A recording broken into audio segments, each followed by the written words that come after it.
Hey guys, it's Tim. I took a few months off of debating the MAGAs, but after the Houthi small group text chain, I decided it's time to get back in the game. So I was on the Piers Morgan show across from Democratic Congressman Jake Auchincloss. Shout out Jake. And a guy that was arrested on January 6th, and Dave Rubin, podcast host who got duped by the Russians,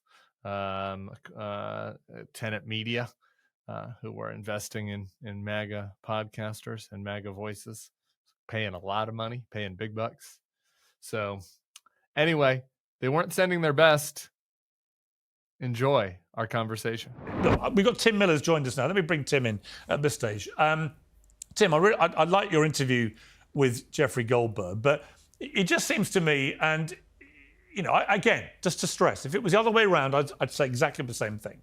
I don't care which side is doing it. But anyone that tries to defend this or downplay the severity of it or play whataboutery or anything else, I think it needs to stop. This needs to be accepted for what it was, a tremendous error which could have had tremendously serious consequences. And if it was a senior military person who'd done it, they'd already be gone.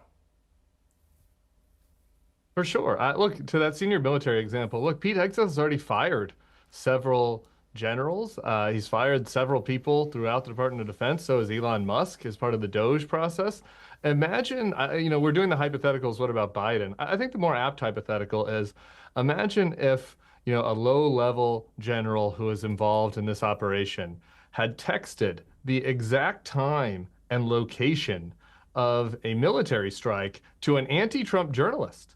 Now, and imagine if that general is one of these woke generals that they're going after. Maybe it's a black general or a woman. Imagine what Pete Hegseth would be saying today. Imagine what Dave Rubin would be saying today. We know what these guys would be saying. These woke generals, they're the deep state. We need a court martial. We need an investigation. This person needs to be fired. I think we can all agree that that is what would be happening today. That person, if they were a two-star black general or female general and they had done this, they would be fired today. I think that's very obvious. And so, look, Pete Hegseth might be a mate of yours, might be a good person. I don't know. I've never met Pete Hegseth. But to me, you read this signal chain, and this looks like it got its way in over his head. And this is not, if General Mattis here, it's impossible to imagine General Mattis texting emojis and all caps pathetic to like a signal group chain, preparing them for when the strikes would be. It's just, it signals to me somebody that's not serious. It's not up for the job. The fact that then on the chain, he says, we have 100% operational security here, and there's someone on the chain he doesn't know. Like you didn't check to make sure you knew everybody on the chain. I think it shows just an unbelievable lack of seriousness. And I think clearly if this was one of the woke generals that Pete Hegseth doesn't like, they would be fired today, and there would be a DOJ investigation targeting them. All right, Dave Rubin, a lot to unpack there, but I mean, a lot I agree with, I have to say. Look, let's talk about the signal aspect. If they, as you say, and I've seen that report, if they were encouraged to use Signal, and in fact it had been put on a lot apparently of their phones and so on when they came into their positions, so they're allowed to use Signal, which is deemed to be one of the more secure ways of communicating. And you believe, as Pete Hegseth clearly did, that you've only got on there the Secretary of State, the Defense Secretary, the National Security Advisor, and so on. In other words, all the senior members of the cabinet that would be involved, plus one or two hand-picked staffers who are at a very high level. If you assume that's who you're talking to privately, then I'm not too fazed about emojis and stuff like that. You've got to have some presumption, I think, when you're conversing with people at that level, that you presume to be that level, that it will remain private. So I'm not sure I can get too exercised about that part of it. The thing that still exercises me, though, is just that if it hadn't been Jeffrey Goldberg, but had been somebody who wanted to really damage the administration, they really could have done, and you could have seen American planes blown out the sky. Sure. Look, there's a couple of things going on here. First off, I think your guest in the center, I'm sorry, I don't remember the congressman's name. I think he said it was illegal to use Signal in these chats. Now, again, Ratcliffe, who is the CIA director, is saying, as you just said again, that it was preloaded on their computers and devices. So I don't think that's illegal, but if there's some legal portion of this. Well, just for the record, it's you are not allowed to share classified material over Signal. Well, just to introduce you again, Jake, for Dave, it's Jake Auchincloss, who's a Democrat congressman from Massachusetts. So, Jake, you want to respond to him? Okay, so well, there's some issue as it pertains to whether you cannot share classified material over Signal. Okay, so that's interesting. So, all right, so Congressman, just to be clear, it is illegal to share classified information over Signal. Is that what you're saying? Yes, the military has its own entire network. They have SCIFs inside the homes of every senior military commander. They have SCIFs co-located with the Secretary of Defense precisely so that they are not putting highly classified operational plans on commercial messaging apps. It's illegal, full stop. And Pete Hegseth needs to own that accountability, because if this happened to a corporal or a captain or a general, their career would be over. He shouldn't have this job in the first place, and my goodness, he certainly shouldn't have it now. Dave, I mean, if it turns out that that is correct, and I don't dispute what the congressman just said, then should Pete Hegseth consider his position? It's a legitimate question which Republicans would be asking of a Democrat. I don't know. I can only hear the information that you're hearing on the fly the same exact way. If it turns out that they were told you are not allowed to put classified information in a Signal chat, and they went ahead and did it, even though it was preloaded on their computer, and Ratcliffe testified that he was briefed by people at the CIA about using that stuff, well, then there's a secondary problem. And also, it should be reiterated, I don't think anyone here is defending the fact that Mike Waltz apparently let this guy into the chat. So there is some intellectual consistency here. And it's up to Trump. Trump has to decide what he wants to do right now. Does he think this is a big enough scandal and it's worth firing a guy that he just brought into NSA or not?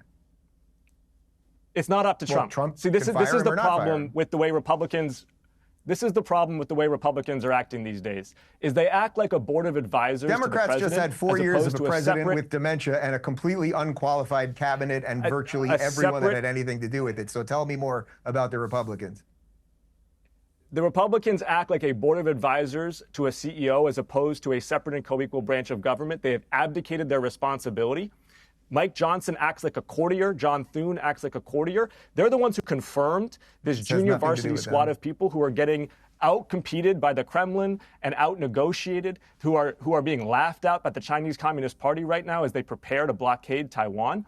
This is threatening the safety of the American people. These people are not fit for the office that they hold, and all Republicans in Congress can do is shrug their shoulders. It's pathetic. Did Joe Biden have dementia, and we had 4 years of him? Do you think Joe Biden was mentally competent to be president for 4 years?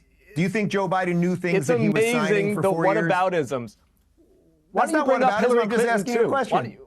Do we want to talk about Barack Obama's tan suit as well? You would do anything to not have to talk about the fact that the Secretary of Defense just shared classified war plans. To be fair, both sides. Was Joe Biden mentally capable of being president? Let's all accept Joe Biden was mentally unfit for office. Let's accept that. As we've been talking, one of us isn't. There is a report now that Pete Hegseth and other Trump administration officials are being sued by a government watchdog group for using Signal to discuss the military plans to strike Houthi targets in Yemen. American Oversight alleges in its lawsuit the chat on the unclassified commercial app that mistakenly included the Atlantic's editor-in-chief, Jeffrey Goldberg, violated federal records law. So that does appear to be something that is now an active lawsuit. Tim Miller, just to bring you back in on this, what do you think should happen? I mean, in terms of accountability, at the moment, there's a sort of Trumpian playbook of them all doubling down, launching a lot of whataboutery attacks back, but nobody wanting to actually say, it's a fair cop, Gov, and I better stand on my sword. Yeah, look, I mean, I think that there should be an actual investigation into this. I don't really have any hope that the Pam Bondi or DOJ or Kash Patel FBI will take this seriously, but I think there should be. And I also think that, sure, Mike Waltz should be accountable for this. And Mike Waltz was on Fox last night. This is crazy, Piers. Mike Waltz was on Fox last night suggesting to Laura Ingraham that Jeffrey Goldberg might have gotten on this Signal chat deliberately. That's what he said. He said it might have been deliberate. I don't want to be a conspiracy theorist. That's our national security advisor. Like, that's a very serious accusation. He's saying that a magazine editor might have committed illegal espionage. And so, but he just doesn't want to actually take the accountability. Then he changed, yeah. But then, because to find out whether or not that was true, you'd need to have a real investigation by DOJ or by a special counsel, and they don't want that because he knows it's him. So he just wants to throw out those lies willy-nilly.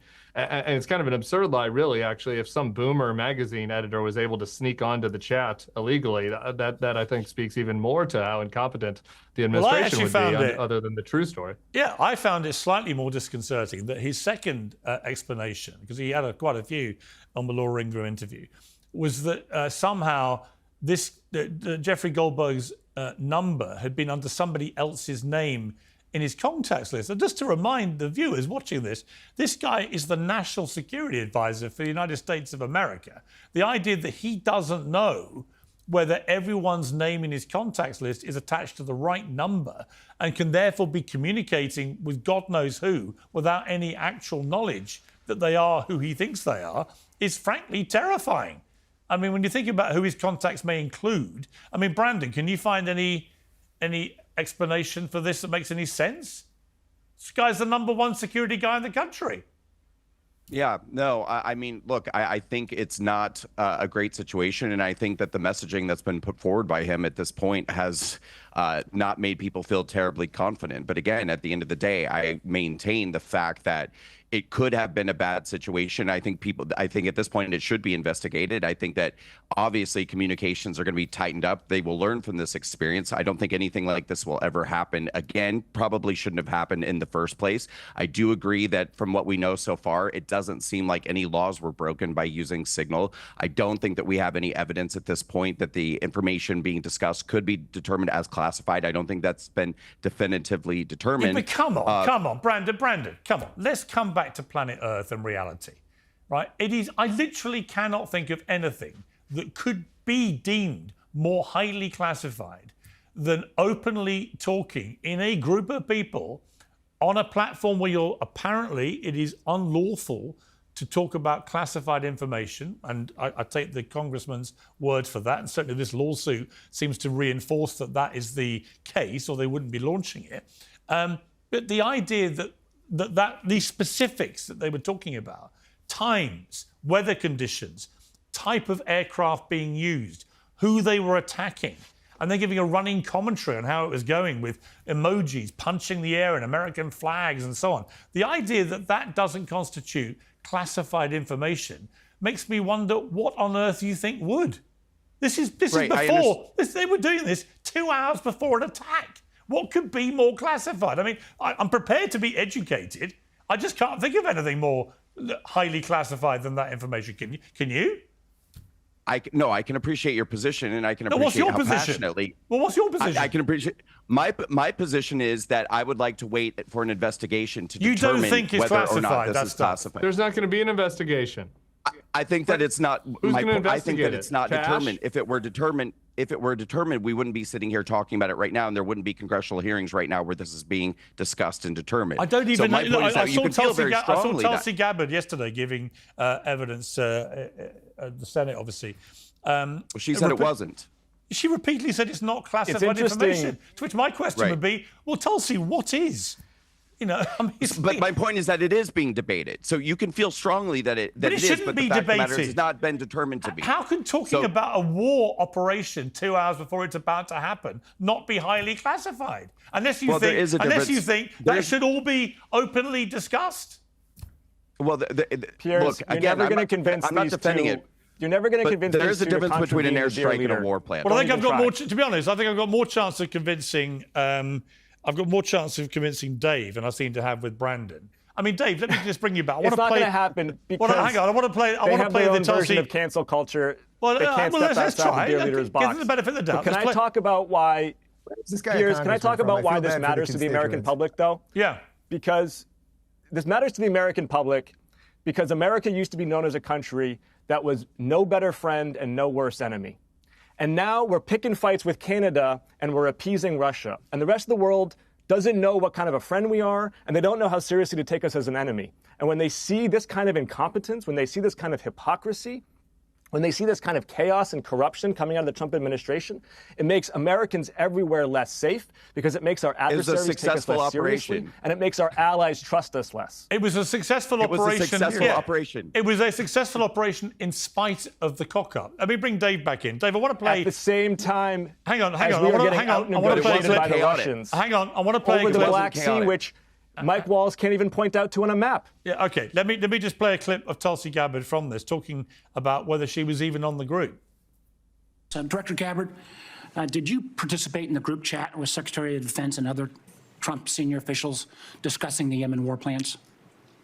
Senator, I don't want to get into the specifics. Ma'am, were you on? You're not going to be willing to address. So you're not. Are you denying? Ma'am, will you answer my question, ma'am? You were not TG on this group chat. I'm not going to get into the specifics. So you refuse to acknowledge whether you were on this group chat? Senator, I'm not going to get into the specifics. Why are you going to get into the specifics? Is it because it's all classified? Because this is currently under review by the National Security Because Council. it's all classified? If it's not classified, share the text now.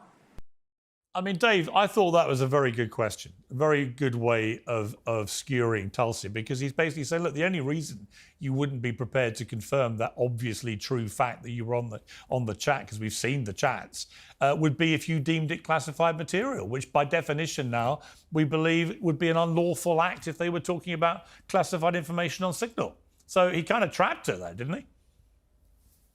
Sure. Again, there's a couple of things going on here. Number one, I think we're all in agreement that Walt screwed up by putting this guy in the chat. That's number one. There seems to be a little, for everybody, a little legal confusion around whether Signal can be used or not. The congressman saying it absolutely can't for classified information. Ratcliffe is saying not only was he told it could be, but it was preloaded on their computers. So why did the CIA put it on their computers? I think that's really worth thinking about. I agree. If it is illegal to use as a mode of communication, why is it put on their computers? Well. To be fair, Okay, to be fair, Dave. To be fair, on that point, you can use Signal, but the point being, it's illegal to put classified information on the Signal. Yeah, this is not complicated. They're not saying you can't use Signal. That might be true. It would be a little odd that they would preload it onto the CIA director's computer then, but okay, we can put that there. Which is a perfectly valid question. I agree. Yeah, as for what Tulsi said there, she's saying there's an investigation, so she's just not going to comment on it right now. I mean, that's what virtually every official does with every hearing we've ever seen. So I'm not going to sit here and throw her under the bus for that. Do you think, Dave, anyone should be fired? I think look, Walls made a cataclysmic mistake, right? He's basically admitted it at this point. And just like I said 20 minutes ago, if Trump makes the estimation that stupidity, sheer stupidity, whether it was that he had the wrong name in there or he just, we all have multiple people with the same initials or whatever it might be, whether it was just stupidity, ignorance, not understanding Signal, whatever that might be. If Trump deems that fireable, then so be it. If I was the president right now and I had knew that this group existed, would I probably fire the guy who created this firestorm? The answer is yes, but Trump has to make that estimation. That's a perfectly reasonable and honest assessment. Thank you. Let's just change tack. I think you'll enjoy this one a bit better, Dave. I'm going to start with you, Tim, on this. This is the Democratic Texas Congresswoman Jasmine Crockett. Talking about the This Texas... is more my style. I appreciate that. I thought you Piers. might enjoy this. Yeah, talking to about the Texas Governor Greg Abbott, who of course is wheelchair bound. Let's take a listen. Y'all know we got Governor Hot Wheels down there. Come on now. And the only thing hot about him is that he is a hot ass mess, honey. Tim, not only did she make a crass, repulsive jibe about the fact that Greg Abbott is a disabled man in a wheelchair, and that is clearly indisputable in my eyes. She then did this. She issued a statement saying, I wasn't thinking about the governor's condition. I was thinking about the planes, trains and automobiles he used to transfer migrants into communities led by black mayors, deliberately stoking tension and fear among the most vulnerable. Literally, the next line I said was he was a hot A mess, referencing his terrible policies. At no point did I mention or allude to his condition, so I'm even more appalled that the very people who unequivocally support Trump, a man known for racially insensitive nicknames and mocking those with disabilities, are now outraged. Now, Tim, you're an intelligent human being. You're a fair-minded human being. Am I? She's talking utter bullshit, isn't she? The statement was not necessary or great and obviously untrue. I think she should have just wrote it out with the joke. Everybody can make a judgment about whether they appreciate a joke at Greg Abbott's expense. I find it hard to imagine that my co-panelists from MAGA world are going to start clutching their pearls over somebody making a mean joke at somebody. Then that's like the core to the president of the United States' entire ethos. It's you guys who get outraged over jokes. That's the difference. Made it. Excuse me, Dave? Tim, the difference is that we are not the people who get outraged over every joke and every word and every sort of innuendo. It's you guys who do. Well, so good. So I'm not outraged at the joke. I'm outraged at the fact that a human rights campaign fundraiser where it's about all the marginalized people and the perceived oppression of the trans people and everything else, that there she's making a joke about disabled people and they're laughing about it. I'm not outraged at the joke. I make far worse jokes than that on my show every single day. I mean, let me bring in... So we're slicing it kind of thin there. So we're going to pretend to be outraged about her joke when the president of the United States core brand is making these sort of jokes. So I wouldn't, if I was her, I wouldn't have put out the statement afterwards. If it's me, you know, I don't know. I think that Dave's kind of business model over there, you know, I don't take money from any Russian assets. Like, that's just me. So I'm able to just kind of say what I really think on here with Dave. You never know. So I understand why he might not, you know, he might want to pick his spots.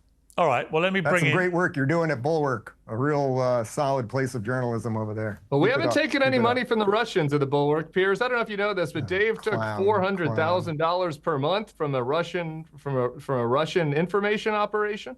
And so you'd understand why. And what was the name of the show that I did for the Russians? Tell me that. Right now is just handing things over to the Russians, that he has to pretend to be outraged about things. You know, just you don't know who's paying the bill. What was the name of the show I did for the Russians, champ? It was Tenet Media that paid you. Tenet Media. What was the name of the show? Right? What was the name of the show? $400,000 per month and a $100,000 signing bonus. That not you? Yeah, you just literally don't know what you're talking about, which is standard. You work for MSNBC and the Bulwark. It's impressive. All right, so let's try you then. You weren't commentator one in that indictment there, Dave? That wasn't you? Yeah, I was commentator one. It was nice to read something honest about me, that I did all my due diligence trying to figure out what was going on over there. What was the name of the show? Tell me about the propaganda I put out there. What was the name of the show? Tenet Media that was paying you. Tenet Media was a Russian. What was the name of the show? It was an RT cutout. Yeah, it was a Russian cutout. Don't know what you're talking about. An RT cutout. They were paying you. I've never been paid by a Russian cutout, so I don't exactly know how it all works. You're paid by MSNBC, which is state-owned propaganda. You're paid by the Bulwark, which should be just called bullshit. That would be a better name of the network. Whatever the hell it is you people are doing over there. Could I jump in on What was the name of the show that I did? What was the name? You don't know. You don't know because you don't know what you're saying. Hey, YouTube fam. If you want to support the Bulwark, the best way to do it is by becoming a YouTube Bulwark Plus member. The Bulwark is truly independent. We have no corporate overlords. We're not settling any dumb lawsuits with Trump. By joining, you help support our work, and you can get a bunch of perks right here on this platform. Ad-free content, bonus videos, live streams, and some emojis of me, which I guess some people want. So come join, come hang out, become a Bulwark YouTube Plus member, and I'll be seeing you in the comments. So behave.